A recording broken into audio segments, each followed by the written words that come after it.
Salam bahagia untuk semua pionir dimanapun berada.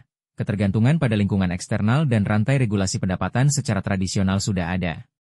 Namun sekarang, dengan adanya mekanisme baru, kita tidak lagi terbatas pada produksi lama yang hanya mengulang pola yang sudah ada.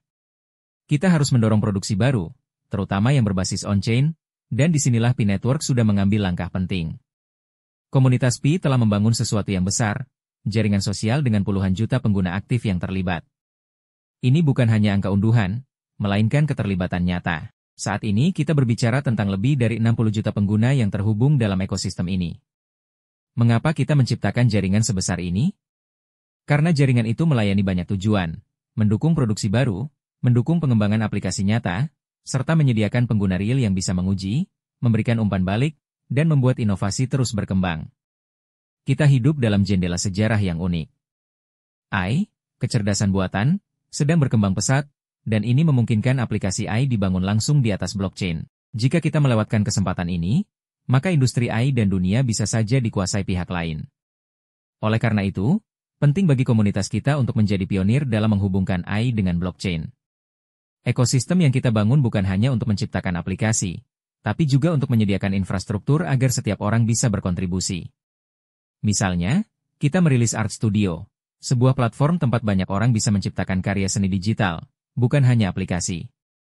Dari situ lahir rantai produksi baru yang berbeda dengan model lama. Platform ini memberi jalur nyata bagi orang untuk menciptakan produk dengan bantuan komunitas, bukan hanya bergantung pada perusahaan besar.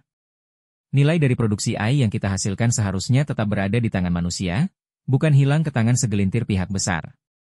Karena itu, kita perlu menciptakan mekanisme yang adil, baik untuk Afrika, Asia, maupun negara-negara lain, agar setiap orang punya akses dan kesempatan yang sama.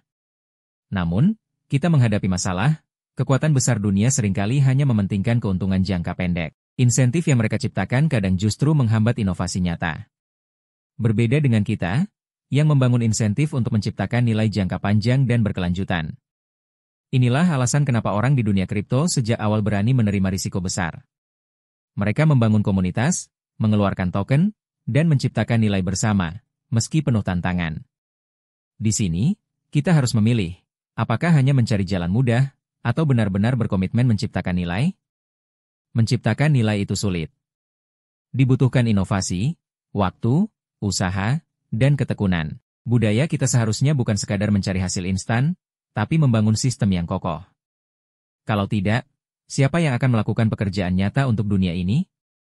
Itulah sebabnya, DeFi, Decentralized Finance, dan teknologi blockchain lain harus diarahkan agar menciptakan utilitas yang nyata, bukan sekadar spekulasi. Jika tidak, siklus hype akan terus habis dan tidak memberi dampak jangka panjang. Teknologi terbaik adalah yang mampu benar-benar menyelesaikan masalah, menciptakan sumber daya, dan memberikan akses ke seluruh dunia. Kita sedang melihat lahirnya kekuatan besar baru, yang kalau diarahkan dengan benar akan menciptakan perubahan besar dalam sejarah. Kita sudah merilis jutaan uji coba, melibatkan para pengembang, dan terus meningkatkan literasi finansial masyarakat. Dengan begitu, orang-orang bisa lebih paham, bisa lebih pintar mengelola, dan akhirnya mampu menciptakan produk yang berdaya saing tinggi. Jadi, inilah misi kita, membangun, memberi insentif, dan menciptakan ekosistem yang berkelanjutan. Semua ini bukan hanya demi profit, tetapi demi industri yang besar dan adil bagi semua. Terima kasih telah menonton video ini.